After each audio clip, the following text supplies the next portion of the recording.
This video is supported by Brilliant.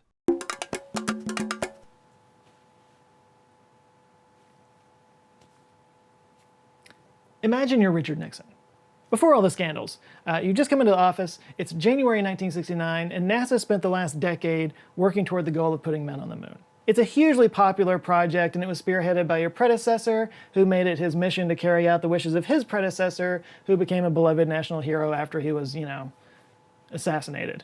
A guy who, by the way, beat you in your first presidential run, because it was the first time the debates were put on TV, and he was charming and looked good on camera, and you're Richard Nixon. But hey, now you're president, and you get to just walk this big event across the finish line and take credit for it. Nice. Problem is, there's not really any plan for what to do next. In fact, all the Saturn V boosters that had been contracted for the Apollo program had already been built by 1968. So, what do we do now?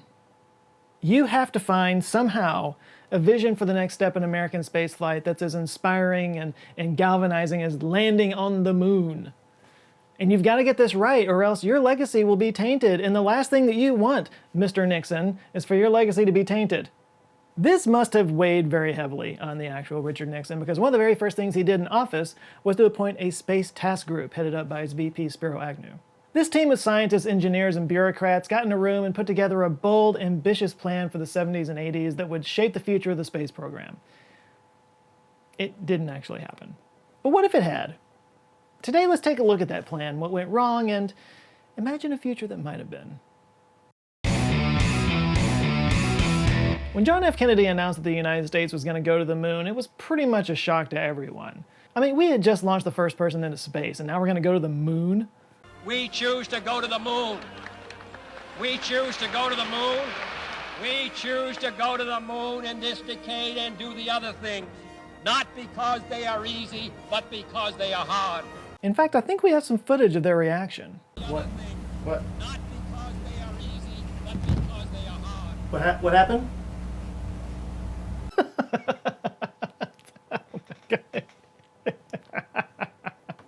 It never stops killing. But for some people in the early space race, that goal was downright timid. Wernher von Braun had his sights set on Mars going all the way back to his book Mars Project: A Technical Tale, where he outlined in detail what going to Mars might be like, and this was back in 1948. By the way, this book is available for free online. I'll put a link to it down below. It's awesome. His ideas were pretty out there, but you can clearly see how his vision for Mars influenced the space program and science fiction. I mean, look me in the eye and tell me that X-Wing wasn't based on this. And, Starship much? And in no way was 2001 inspired by this massive spinning space station designed from 1956. Our space satellite will have the shape of a wheel, measuring 200 feet across. Its outside rim will contain living and working quarters for a crew of 50 men. Yeah, he was designing a space station to house 55 people 5 years before we ever even put a human into space. And to this day, we've never had that many people in space at the same time. And actually, you know what, can we just stop the video for a second? Can we just stop so that we can address something real quick? So, look, this whole video is about visions of space travel that never came true. And there's two opposite ways of approaching it. One is to just laugh at how overly optimistic and naive they were back then. And they were, and you can have a good laugh about it. The other way of looking at it is, man, space travel has been a huge disappointment. I mean, for a while there, we seemed to be on track. We went from never putting a person into space to standing on the moon in 8 years. Of course, people in 1969 thought that some of the ideas that I'm about to talk about were feasible. By contrast, it took 11 years for us to find a new ride to space after the space shuttle program ended. It also kind of blows my mind that all of the Apollo launches took place over 6 years. I mean, no wonder nobody was paying any attention to them by the time Apollo 17 went up. They were going up all the time. They were like Starlink launches. You couldn't even keep up with them.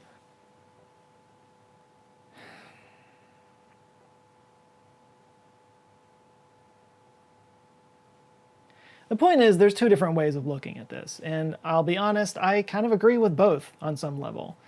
Was it a failure of foresight on their part, or a failure of execution on the people that followed? You can kind of keep that in mind as we go through this. But back to Wernher von Braun, I bring up some of his ideas just to point out that just because they didn't have a plan for what to do after Apollo doesn't mean that there weren't people making plans. In fact, Nixon's Space Task Force had a deep well of ideas to pull from. So let's look at this thing.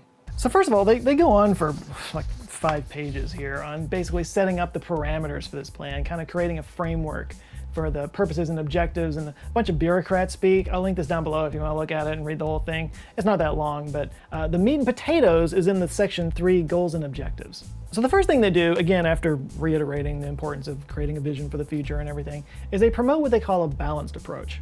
The Space Task Group has concluded that a balanced space program that exploits the great potential for automated and remotely controlled spacecraft and at the same time maintains a vigorous manned space program can provide such a vision.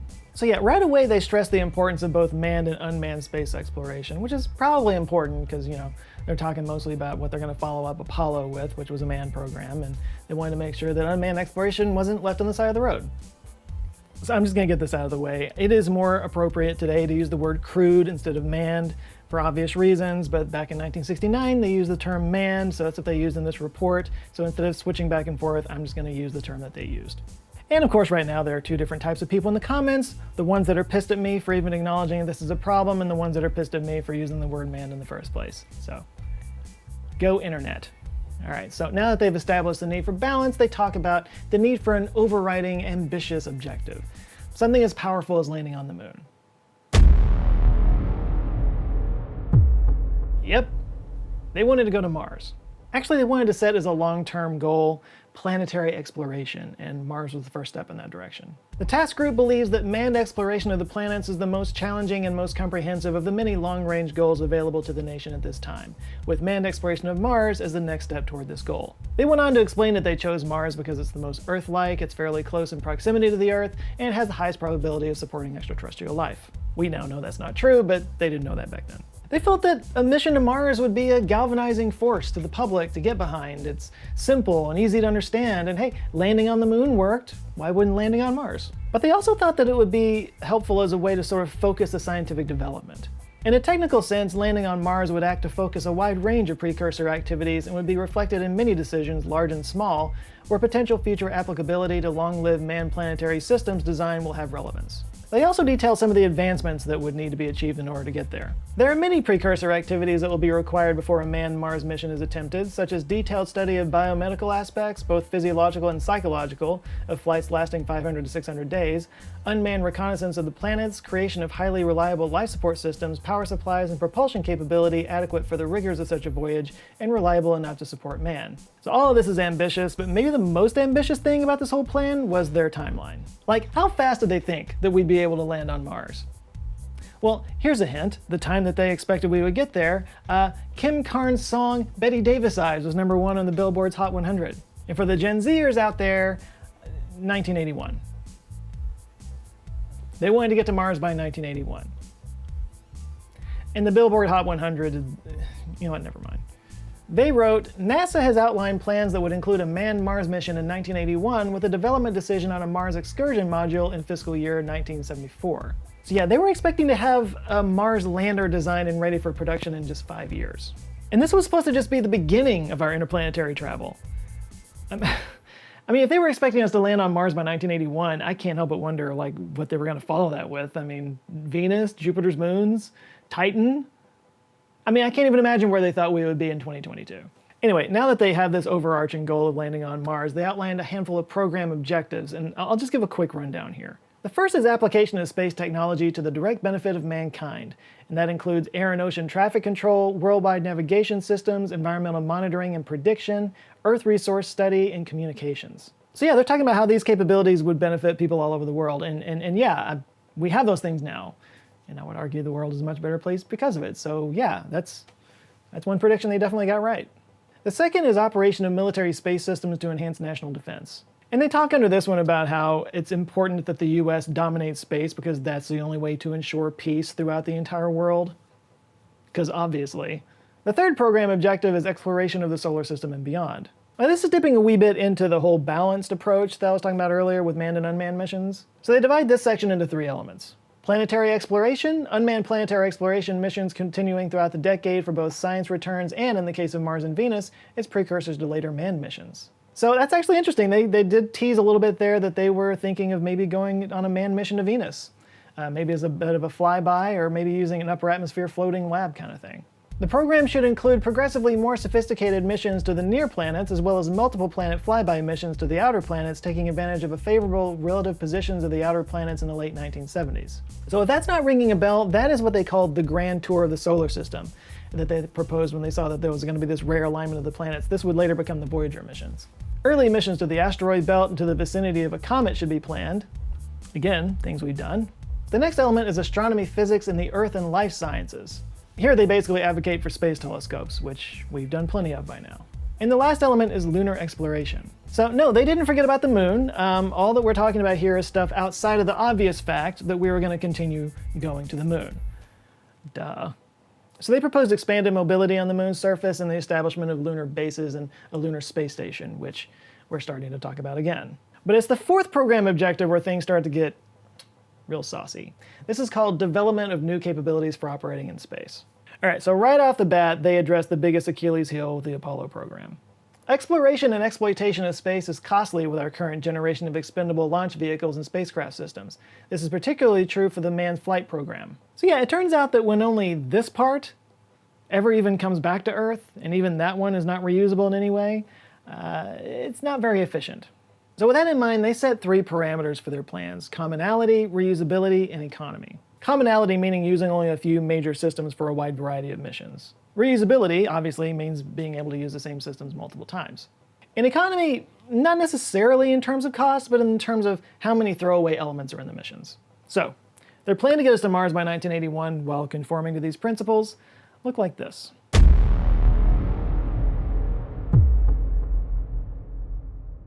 The logic seems to be that if you're going to expand into the cosmos, you need to have a sort of an infrastructure in place. And this infrastructure begins with way stations in orbit. So they propose the building of a multi-purpose space station module that can support 6 to 12 occupants and be combined with other modules to form a bigger space base, some of which are approaching von Braun size. By joining together space station modules, a space base could be created. Occupied by 50 to 100 men, this base would be a laboratory in space where a broad range of physical and biological experiments would be performed. But they didn't just have their eye on one station, it was a whole series of stations. Initially, the space station would be in a low-altitude inclined orbit. Later stations would be established in polar and synchronous orbits. The same space station module could also provide a permanent manned station in lunar orbit from which expeditions could be sent down to the surface. So in other words, multiple low-orbit stations, but also a station in geosynchronous orbit, and then one around the moon. I guess the idea being that you can move people and cargo between these various waypoints in space, between low Earth orbit, mid and then all the way to the moon.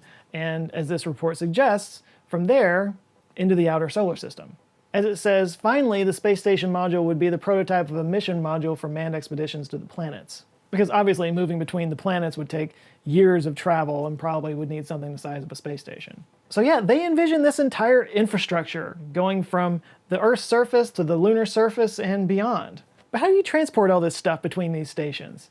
Seems like you'd need some kind of a space transportation system.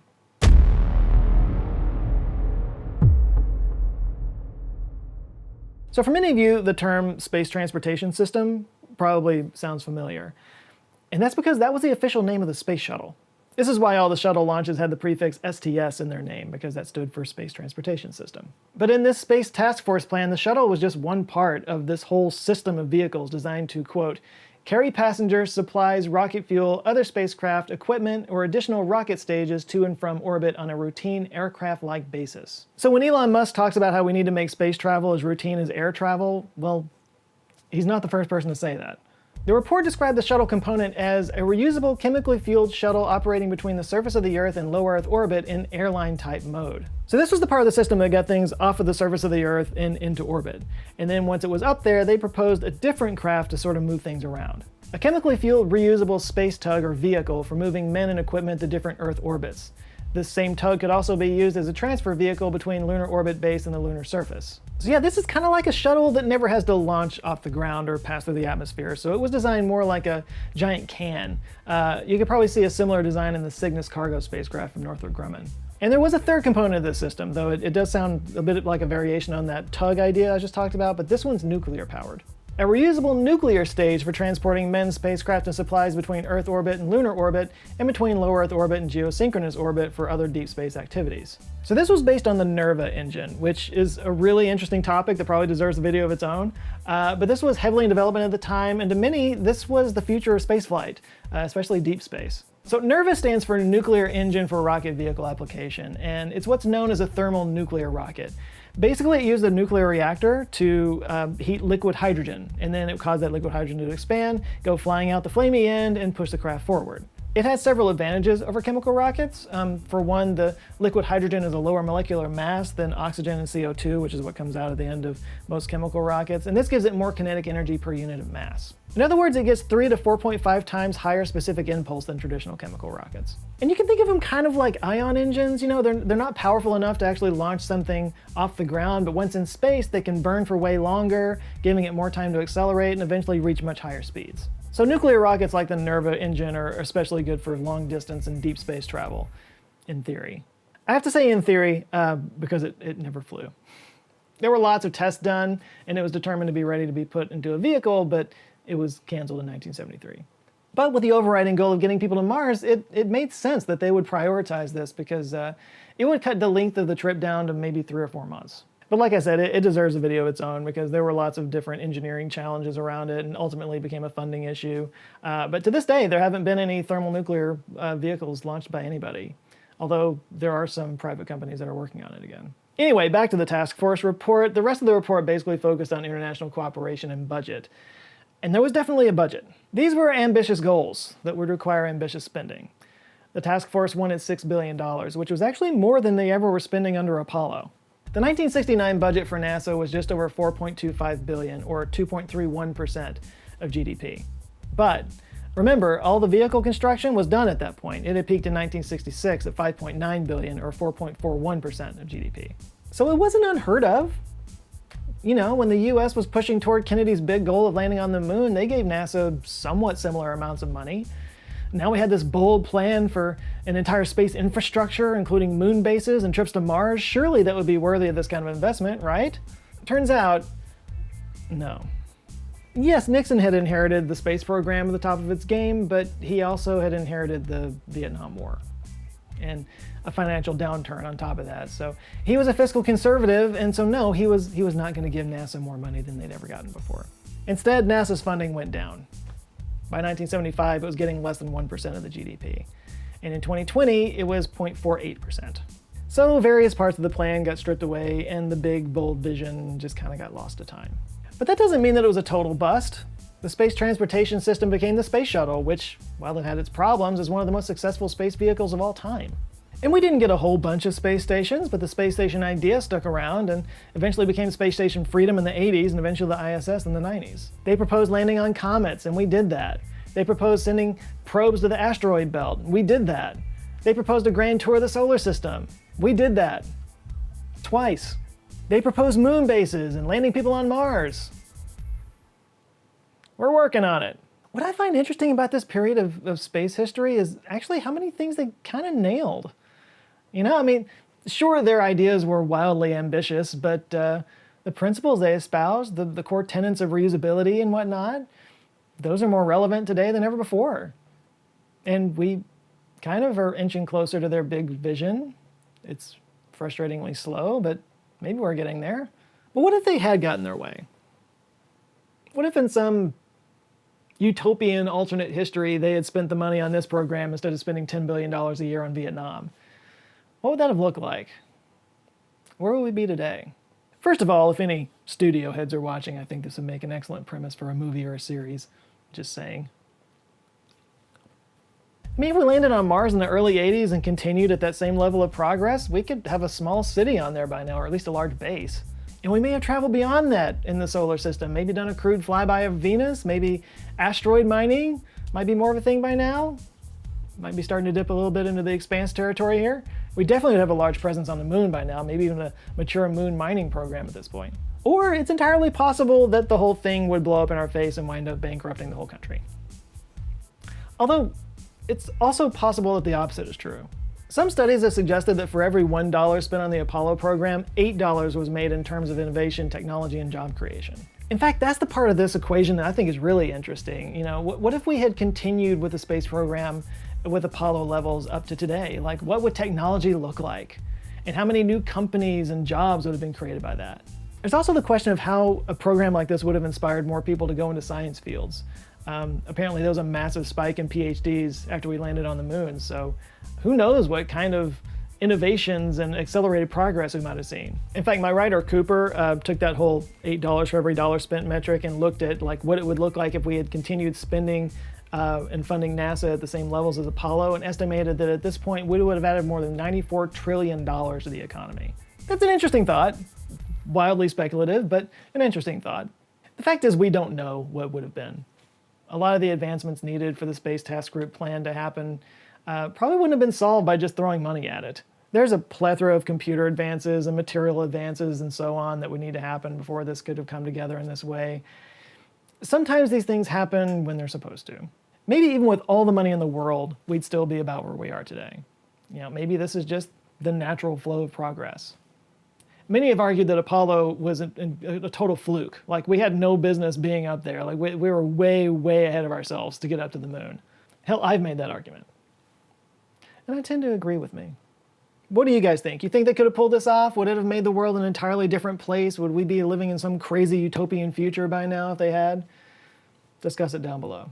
And if you find all this rocket stuff really interesting and want to go way deeper, I might suggest you check out the classical mechanics course on Brilliant.